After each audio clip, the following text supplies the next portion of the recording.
জিনদের অভ্যাস হচ্ছে ওরা 24 ঘন্টার ভেতরে যে কোনো এক সময় হয় সাপ নাই বিড়াল, এগুলো হওয়াই লাগবে ওদের।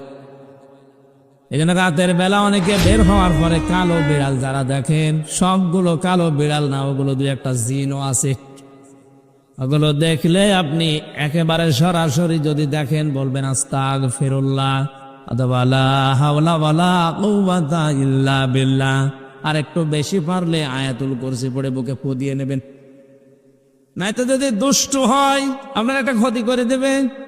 মুহাদ্দিসে দেহলভী রহমতুল্লাহ আলাইহি গভীর রজনীতে তিনি কোরআনে কারীম পড়ছিলেন, সূরা ইয়াসিন তেলাওয়াত করছেন। তার বাড়ির উপর দিয়ে দুইটা জিন যাচ্ছিল। কোরআনে কারীমের মধুর আওয়াজ শোনার পরে তাদের গজ জ্বলার গতি তারা থামিয়ে দিয়েছে। মুহাদ্দিস সাহেবের তেলাওয়াত শুনছে, শুনতে শুনতে নিজেরা হারিয়ে গেছে। নিজেদের আকৃতি পর্যন্ত তারা পাল্টিয়ে সর্পের রূপ ধারণ করেছে। মুহাদ্দিস সাহেব নামাজ শেষ করার পরে ঘরের ভেতরে তাকিয়ে দেখলেন দুইটা সাপ খেলা করছে। পাশে গিয়ে বললেন, তোমরা যদি জিন হও চলে যাও, কারণ উনি জানে জিনেরা সর্পের রূপ ধারণ করে। একবার দুইবার তিনবার বলার পরে ওরা জায়গায় দাঁড়িয়ে আছে। উনি মনে করলেন এটা না সাপ হবে। ঘরের থেকে লাঠি এনে পিটিয়ে মেরে ফেললেন জায়গায়। এই জিনদের বাবা মা তাদের খবর হয়ে গেছে সন্তান কোথায়। অনুসন্ধান করতে করতে এসে মুহাদ্দিস সাহেবের ঘরের ভেতরে পেয়েছে।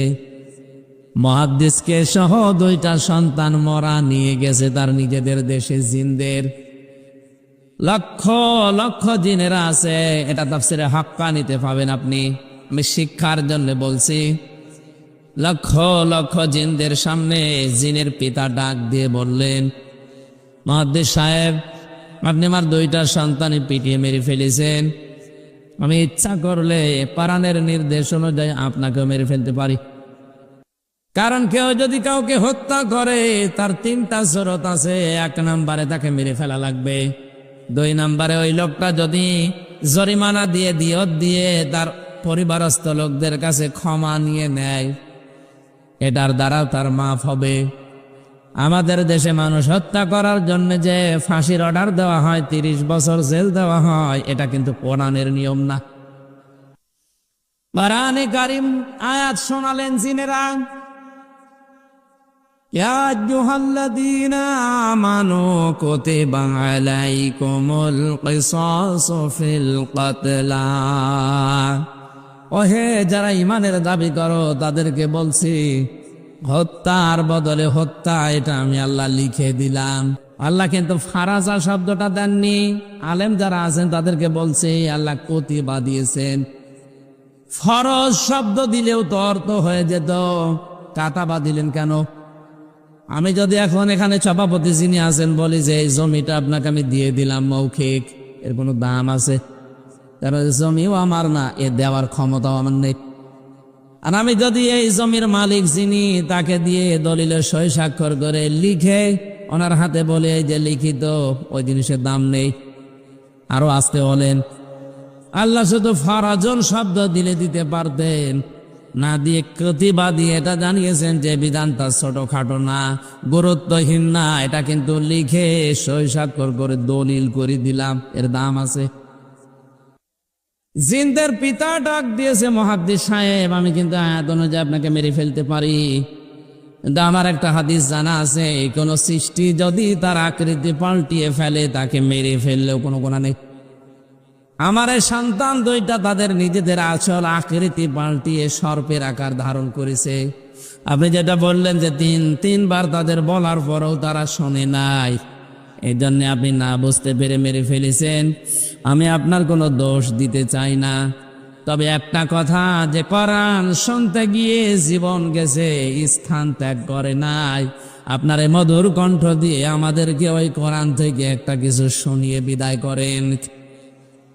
মুহাদ্দিস শাহ ওয়ালিউল্লাহ দেহলভী রহমতুল্লাহ আলাইহি তার মধুর কণ্ঠ দিয়ে কোরআনের সবচাইতে সুন্দর সূরা যেটা সূরা রহমান তেলাওয়াত করে শোনালেন। আর রহমানু আল্লামাল কোরআন খলাকাল ইনসানা আল্লামাহুল বায়ান। হাজার হাজার জিনের অজ্ঞান হয়ে গেছে, হুশ যাদের ছিল তারা সঙ্গে সঙ্গে বলে উঠেছে, কুলু উহিয়া ইলাইয়া আন্নাহু ইসতামা'a নাফারুম মিনাল জিন্নি ফাকালু ইন্না সামি'না কুরআনান আজাবা। তারা বলেছে অবশ্যই যে ওহী শুনলাম এটা আশ্চর্য কোরআন। শব্দের দিকে খেয়াল করেন, ইয়াহদি ইলার রুশদি ফামান্না বি। এই এদিকে তাকান, ইয়াহদি ইলার রুশদি ফামান্না বি। যে কয় মিনিটে আমরা কোরআন শুনেছি, এ কোরআন আমাদেরকে হেদায়েতের পথ বলে দিয়েছে। আপনি মনে হয় বুঝতে পারেননি, জিনেরা কোরআন শুনেছিল কয়দিন? মাত্র কয়েক মিনিট। কয়েক মিনিট লাগে সূরা রহমান পড়তে। এই কয়েক মিনিট শোনার পরে তাদের সিদ্ধান্তের দিকে তাকান, ইয়াহদি ইলার রুশদি ফামান্না বি। এ কোরআন আমাদেরকে হেদায়েতের পথ বলে দিয়েছে, আমরা ঈমান আনলাম। ওয়ালান নুশরিকা বিরাব্বিনা আহাদা। জীবন চলে গেলেও কোনোদিন আল্লাহর সাথে আমরা শরীক করব না।